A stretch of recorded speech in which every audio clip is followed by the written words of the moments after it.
அனைவருக்கும் வணக்கம். நம்ம இன்றைக்கி இந்த வீடியோவில் எதை பற்றி பார்க்க போகிறோம் அப்படின்னா, நம்மளோட ஃபேஸை எப்படி நல்லா ஷைனிங்காக பிரைட்டாக வச்சுக்கிறது அப்படின்றத பற்றி தான் நம்ம இன்றைக்கி இந்த வீடியோவில் பார்க்க போகிறோங்க. அதுக்காக நிறைய பேர் செய்யக்கூடிய தப்புகள் என்ன அப்படின்னு சொல்லி பார்த்திங்கன்னா, ஃபேஸ் நமக்கு ரொம்ப நல்லா இருக்கணும் அப்படின்ற ஆசை நம்ம எல்லாருக்குமே இருக்கும். அதுக்காக நிறைய பேர் அவசரப்பட்டு நிறைய விதமான க்ரீம்ஸ் எல்லாம் வாங்கி வீட்டில் நம்ம யூஸ் பண்ணுவோம். அப்படி யூஸ் பண்ணும்போது பார்த்திங்கன்னா, நமக்கு நிறைய விதமான அலர்ஜிகள்லாம் ஏற்பட்டு நம்மளோட ஃபேஸ் ரொம்ப டல்லாகவும், ஒரு சிலர் பார்த்திங்கன்னா ஃபேஸே நல்லா பேன் ஆன மாதிரியும் இருக்கும். அந்த மாதிரி இருக்கிறவங்க என்னென்ன தப்பெல்லாம் செய்யக்கூடாது, நம்மளோட ஃபேஸை எப்படி நல்லா கிளியராக கிளாஸ் ஸ்கின்னாக நல்லா வச்சுக்கிறது அப்படின்றத பற்றி தான் நம்ம இன்றைக்கி இந்த வீடியோவில் பார்க்க போகிறோங்க. வாங்க வீடியோக்குள்ளே போகலாம். அதுக்கு முன்னாடி நம்ம லவ்சுடர் சேனலுக்கு சப்ஸ்கிரைப் பண்ணாதவங்க சப்ஸ்கிரைப் பண்ணிக்கோங்க. மறந்துடாம பெல் ஐக்கானை கிளிக் பண்ணுங்கள். வாங்க டிப்ஸை பார்க்கலாம். ஒரு சிலருக்கு பார்த்திங்கன்னா முகத்தில் சின்ன சின்ன முடிகள் எல்லாம் அசிங்கமாக இருக்க மாதிரி இருக்கும். அதுக்காக அவங்க என்ன செய்வாங்கன்னு பார்த்திங்கன்னா, மார்க்கெட்டில் கிடைக்கக்கூடிய க்ரீம்ஸை வாங்கி யூஸ் பண்ணுவாங்க. அந்த மாதிரி நீங்கள் யூஸ் பண்ணாதீங்க. அப்படி யூஸ் பண்ணிங்கன்னா உங்களோட ஃபேஸ் ரொம்ப டல்லாகவும் போயிடும். அந்த இடம் பார்த்திங்கன்னா ரொம்ப கருப்பாகவும் ஆகிடும். அடுத்து வளரக்கூடிய முடி பார்த்திங்கன்னா ரொம்ப திக்காக வளர ஆரம்பிச்சிடும். அதனால் நீங்கள் அந்த இதை அவாய்ட் பண்ணிவிடுங்க. அதுக்கு பதிலாக நீங்கள் என்ன செய்யலாம் அப்படின்னு சொல்லி பார்த்திங்கன்னா, கொஞ்சமாக கஸ்தூரி மஞ்சள் போட்டு கொஞ்சம் அதில் எண்ணெய் கலந்து நல்லா மிங்கிள் பண்ணிட்டு ஒன்றா கலந்து விட்டுட்டு, எங்கெல்லாம் நமக்கு முடி இருக்கோ அந்த பகுதிகளில் ஃபுல்லாக நீங்கள் இதை அப்ளை பண்ணுங்கள். நமக்கு அந்த முடி கம்ப்ளீட்டாக நல்லா உதிர ஆரம்பிச்சிடும். இந்த டிப்ஸையும் நீங்கள் ஃபாலோ பண்ணி பாருங்கள். அடுத்து நம்ம செய்யக்கூடிய தவறு என்ன அப்படின்னு சொல்லி பார்த்தீங்கன்னா, ஃபேஸ் நல்லா இருக்கணும் அப்படின்றதுக்காக கெமிக்கல் கலந்த ப்ராடக்ட் திங்ஸை வாங்கி நம்மளோட ஃபேஸில் அப்ளை பண்ணுறோம். அந்த மாதிரி நீங்கள் கெமிக்கல் கலந்ததை வாங்கி நீங்கள் அப்ளை பண்ணாதீங்க. அது ஃபேஸ் நமக்கு ரொம்ப டல்லாயிரும், அலர்ஜி ஆயிரும். அதுக்கு பதிலாக நீங்கள் ஹெர்பல் உள்ள ப்ராடக்டாக நீங்கள் வாங்கி யூஸ் பண்ணுங்கள். அது நமக்கு ரொம்பவே நல்லாயிருக்கும். அதனால் பார்த்து இது நமக்கு செட் ஆகுமா அப்படின்னு செக் பண்ணி பார்த்துட்டு, டேட் கரெக்டாக இருக்கா, அது எக்ஸ்பைரி டேட்லாம் கரெக்டாக இருக்கா அப்படின்றதெல்லாம் பார்த்துக்கிட்டு நீங்கள் அந்த இதை யூஸ் பண்ணுங்கள். என்ன அப்படின்னு சொல்லி பார்த்தீங்கன்னா, நீங்கள் அடிக்கடி சோப்பை மாற்றாதீங்க. எப்பயுமே என்ன சோப்பு யூஸ் பண்ணுறீங்களோ அதே சோப்பவே நீங்கள் யூஸ் பண்ணுங்கள். சம்டைம்ஸ் பார்த்தீங்கன்னா உங்களுக்கு அந்த சோப்பு செட் ஆகலை அப்படின்னா கடலை மாவு போட்டு கூட நீங்கள் உங்களோட ஃபேஸை நீங்கள் வாஷ் பண்ணலாம். இப்படி செய்யும்போது நம்மளோட ஃபேஸ் நல்லா பிரைட்டாக இருக்கும். இந்த டிப்ஸையும் நீங்கள் ஃபாலோ பண்ணி பாருங்கள். அடுத்த டிப்ஸ் என்ன அப்படின்னு சொல்லி பார்த்தீங்கன்னா, ஒரு சிலர் நம்ம ஃபேஸ் நல்லா பிரைட்டாக இருக்கணும், பரு வந்திருக்கு, அசிங்கமாக இருக்குது அப்படின்றதுக்காக உடனே அதை சட்டுன்னு ரிமூவ் பண்ணுறதுக்காக என்ன செய்வாங்கன்னு பார்த்தீங்கன்னா, அந்த பூண்டை இடித்து அந்த பூண்டை எடுத்து அந்த இடத்துல வைப்பாங்க.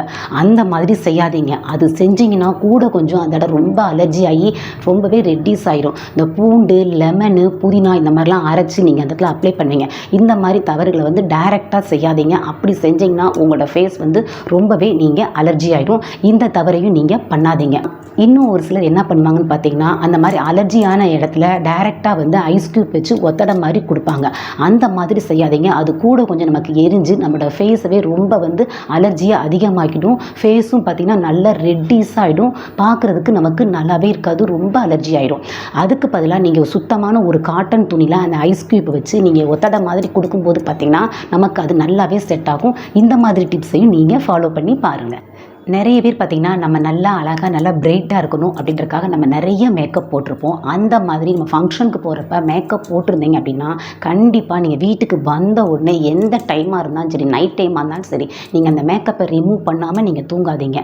மார்க்கெட்லேயே பார்த்திங்கன்னா நீங்கள் மேக்கப் ரிமூவர் நமக்கு நிறையா இருக்குது. ஆயில் டைப்பில் தான் இருக்கும். அதை ஒரு காட்டனில் முக்கி உங்களோட ஃபேஸில் இருக்கக்கூடிய அந்த மேக்கப்பை எல்லாமே ஃபஸ்ட்டு நீங்கள் ரிமூவ் பண்ணிவிடுங்க. அப்படி ரிமூவ் பண்ணால் தான் அது நமக்கு ஃபேஸ் நமக்கு நல்லாயிருக்கும். இந்த டிப்ஸையும் நீங்கள் மறந்துடாமல் ஃபாலோ பண்ணி பாருங்கள். இப்போது நம்ம இவ்வளோ நேரமாக நம்மளோட ஃபேஸில் எதெல்லாம் செய்யக்கூடாது அப்படின்ற டிப்ஸை எல்லாமே நீங்கள் பார்த்தீங்க. இப்போ நான் சொல்லக்கூடியது எதெல்லாம் செய்யலாம். நம்மளோட ஃபேஸ் இதை செஞ்சால் நம்மளோட ஃபேஸ் பார்த்திங்கன்னா நல்லா கிளாஸ் ஸ்கின் மாதிரி, கண்ணாடி மாதிரி நல்லா பிரைட்டாக இருக்கிறதுக்கான டிப்ஸை பற்றி தான் இப்போ நம்ம பார்க்க போகிறோங்க.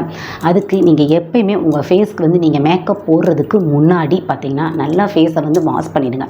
வாஷ் பண்ணிவிட்டு ரோஸ் வாட்டரை ஃபஸ்ட்டு நீங்கள் அப்ளை பண்ணாலே நம்மளோட ஃபேஸ் பார்த்திங்கன்னா நல்லாவே பிரைட்டாக இருக்கும், ஒரு க்ளோவாக இருக்கும்.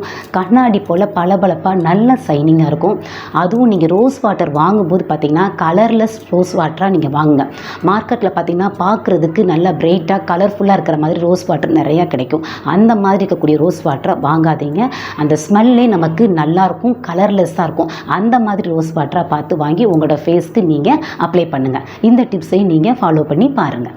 அடுத்த டிப்ஸ் என்ன அப்படின்னு சொல்லி பார்த்தீங்கன்னா, நீங்கள் வந்து இந்த ரோஸ் வாட்டரை கூட கொஞ்சமாக நீங்கள் ரோஸ் பெடல்ஸ், அதாவது வீட்டிலேயே வந்து ரோஜா இதழ்கள் இருக்கும், அந்த ரோஜா இதழ்களை நல்லா வெயிலில் காய வச்சு அதை பவுட்ரு பண்ணிக்கோங்க. அந்த பவுடரை நீங்கள் கொஞ்சமாக ஆலோவேரா ஜெல்லோட போட்டு நல்லா ஒன்றா கலந்துட்டு உங்களோட ஃபேஸில் ஃபுல்லாக நீங்கள் அதை அப்ளை பண்ணிவிட்டு நீங்கள் ஃபேஸ் வாஷ் பண்ணி பார்த்தீங்கன்னா நம்மளோட ஃபேஸ் வந்து நல்ல ஒரு சைனிங்காக இருக்கும், பார்க்குறதுக்கு ஒரு நல்ல ஒரு பிரைட்டாக இருக்கும், கூலாக இருக்க மாதிரி இருக்கும், ரொம்ப ஜில்லுன்னு இருக்கும். நம்ம ஆலோவேராவை போட்டிருக்கோம், ரோஸ் பெடல்ஸ் போட்டிருக்கோம் அப்படின்னு போய் பார்க்கும்போது பார்த்தீங்கன்னா நம்மளோட முகம் ரோஜாவை போல் நல்லா பிரைட்டாக நல்லாயிருக்கும். இந்த டிப்ஸையும் நீங்கள் ஃபாலோ பண்ணி பாருங்கள். லாஸ்ட் டிப்ஸ் என்ன அப்படின்னு சொல்லி பார்த்தீங்கன்னா, எங்களால் வந்து இந்த ரோஸ் வாட்டர் இந்த மாதிரிலாம் நிறைய செலவு பண்ணி வாங்க முடியாது அப்படின்னு நினைக்கிறவங்களுக்கு ரொம்ப ரொம்ப ஈஸியாக வீட்டிலே இருக்கக்கூடிய மெத்தட் என்ன அப்படின்னு சொல்லி பார்த்தீங்கன்னா, நம்ம டெய்லி சமையல் பயன்படுத்தக்கூடிய அந்த ரைஸ் தாங்க, அந்த சாதத்தோட அந்த அரிசி தண்ணி தான். அந்த அரிசியை நம்ம கழுவும் போது பார்த்தீங்கன்னா எப்பயுமே வந்து அரிசி கழுவி அந்த தண்ணியை நம்ம வேஸ்ட்டுன்னு சொல்லி கீழே ஊற்றிடுவோம். அந்த மாதிரி நீங்கள் ஒரு 3-4 ட்ரிப்பு கழுவி அந்த அரிசி தண்ணியை கீழே ஊற்றிடுங்க. அதுக்கப்புறமா ஃபைனலாக லாஸ்ட்டாக நல்லா தண்ணியை நல்லா ஊற வச்சு கடைசியாக நீங்கள் கழுவும்போது கொஞ்சமாக இருக்கக்கூடிய அந்த அரிசி தண்ணியை எடுத்து வச்சுட்டு உங்களோட ஃபேஸில் ஃபுல்லாக நீங்கள் அப்ளை பண்ணி நல்லா அதை கழுவி பாருங்கள். தொடர்ந்து இதை நீங்கள் செஞ்சுட்டு வாங்க. உங்களோட ஃபேஸ் அவ்வளோ பிரைட்டாக நல்லா கண்ணாடி போல் பளபளப்பாக நல்லா சைனிங்காக இருக்கும். இந்த டிப்ஸை நீங்கள் டெய்லியே நீங்கள் ஃபாலோ பண்ணலாம். ஏன்னா எப்படி பார்த்தாலும் நம்ம வந்து இந்த அரிசி கழுவுற தண்ணியை கழுவி நம்ம வேஸ்ட்டுன்னு சொல்லி நம்ம கீழே தான் ஊற்றுறோம். அதை எடுத்து வச்சுட்டு உங்கள் ஃபேஸில் நீங்கள் அப்ளை பண்ணி கழுவிட்டு வாங்க. அப்படி ஒரு சைனிங் நமக்கு நல்லாவே கிடைக்கும். இந்த டிப்ஸ் எல்லாமே நீங்கள் ஃபாலோ பண்ணி பாருங்கள். இந்த டிப்ஸ் உங்களுக்கு பிடிச்சிருக்கு அப்படின்னா நீங்கள் கண்டிப்பாக லைக் பண்ணுங்கள், ஷேர் பண்ணுங்கள், கமெண்ட்ஸ் பண்ணுங்கள். நம்ம லவ்சுடர் சேனலுக்கு தொடர்ந்து சப்போர்ட் பண்ணுங்கள், சப்ஸ்கிரைப் பண்ணுங்கள். அனைவருக்கும் நன்றி.